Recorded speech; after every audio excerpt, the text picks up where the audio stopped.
33 కోట్ల మంది దేవతలు ఆకాశంలో నిలబడి స్తోత్రం చేస్తుంటే హిరణ్యకశిపుడు ఆ వెలుతురు చూడలేక స్వామి చుట్టూ తిరిగి గదాదండంతో కొట్టడానికి ప్రయత్నిస్తుంటే దేవతలు విడిచిపెట్టకుండా సంహరించమంటే ఒక్కసారి పెద్ద గర్జన చేస్తూ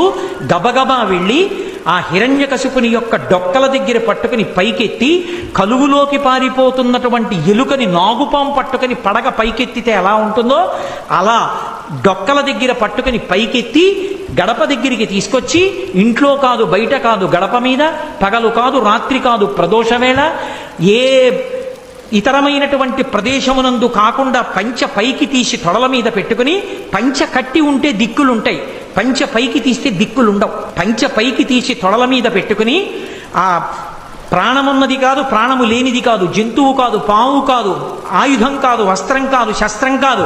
రాక్షసులు కాదు దేవతలు కాదు యక్షులు కాదు గంధర్వులు కాదు కిన్నెరులు కాదు కింపురుషులు కాదు నరుడు కాదు జంతువు కాదు, నరసింహమై ఆ గంగానది సుడితిరిగినట్టుగా ఉన్నటువంటి ఆ నాభి కనపడుతుండగా విశాలమైనటువంటి వక్షస్థలంతో పెద్ద పెద్ద ఆ దంతములతో దంస్ట్రలతో దగ్గరగా చూస్తుంటే ఆయన ముఖం వంక చూసి మృత్యు ఆసన్నమైందని తెలివి తప్పి తలవాల్చేసినటువంటి హిరణ్యకశిపుణ్ణి తొడల మీద వేసుకొని పెద్దగా పెరిగినటువంటి తన గోళ్ళు ఆ కడుపులోకి దింపి చీల్చి ఆ గోళ్ళని గొడ్డళ్ళుగా చేసి వక్షస్థలంలో ఉన్న ఉరప్పంజరపు ఎముకటన్నింటినీ కోసేసి పటపట విరిచి ప్రేగులు తీసి మెళ్ళో వేసుకొని ధారలుగా కారుతున్న నెత్తురు దోషిళ్లతో పట్టి తాగి కేసరములన్నీ నెత్తుటితో తడిసిపోతే పంచా తాను నెత్తుటితో తడిసి అక్కడ ఉన్న రాక్షస గణములన్నింటినీ సంహారం చేసి పెద్ద శబ్దాన్ని చేస్తూ ఆ ప్రేగులు తీసి మెళ్ళో వేసుకొని గిరగిర తిప్పి డొల్లబడినటువంటి హిరణ్యకశిపుడి శరీరాన్ని విసిరేసి